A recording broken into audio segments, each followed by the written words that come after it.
અમરેલી જિલ્લાના ખાંભા તાલુકાના ઇંગરોડા ગામે રહેણાંક મકાનમાંથી નકલી દૂધ બનાવવાનું રેકેટ ઝડપાયું હતું, જે મામલે અધિક પોલીસ અધિકારી જયવીર ગઢવીએ પ્રતિક્રિયા આપતા જણાવ્યું હતું કે પોલીસ અને ખાદ્ય વિભાગ દ્વારા સંયુક્ત કાર્યવાહી હાથ ધરવામાં આવી હતી। દરોડા દરમિયાન બે રહેણાંક મકાનમાંથી અંદાજે 220 લીટર શંકાસ્પદ દૂધ તેમજ 214 કિલો દૂધ બનાવવાનો કેમિકલ યુક્ત પાવડર જપ્ત કરવામાં આવ્યો હતો। ખાદ્ય વિભાગ દ્વારા દૂધના નમૂનાઓ લેવામાં આવ્યા છે અને તેને પરીક્ષણ માટે પ્રયોગશાળા મોકલવામાં આવ્યા છે। આ નકલી દૂધનું રેકેટ કેટલા સમયથી ચાલતું હતું અને તેમાં અન્ય કોણ સંડોવાયેલ છે તે અંગે પોલીસ દ્વારા વધુ તપાસ હાથ ધરવામાં આવી છે।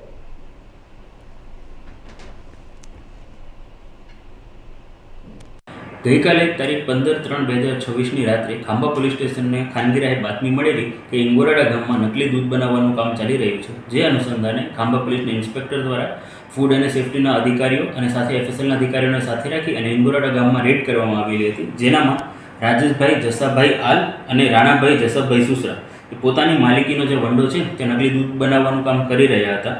જે અનુસંધાને પોલીસ દ્વારા 100 લીટર જે દૂધ છે તે એની સાથે 100 કિલો દૂધનો પાવડર અને 43 કિલોનો વનસ્પતિનો જે તેલ છે એ જપ્ત કરવામાં આવેલું હતું। ફૂડ એન્ડ ડ્રગ્સ ડિપાર્ટમેન્ટના જે અધિકારીઓ છે એમના દ્વારા આ બધાના સેમ્પલ લેવામાં આવેલા હતા।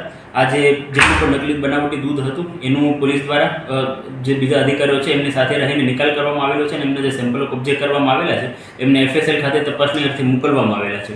આ સાથે જાહેર જનતાને પણ નમ્ર અપીલ છે કે કોઈ પણ જગ્યાએ તેમને જો આવી ઇન્ફોર્મેશન હોય કે નકલી દૂધનું ઉત્પાદન થઈ રહ્યું છે તો એ પોતાના નજીકના પોલીસ સ્ટેશનમાં જરૂરથી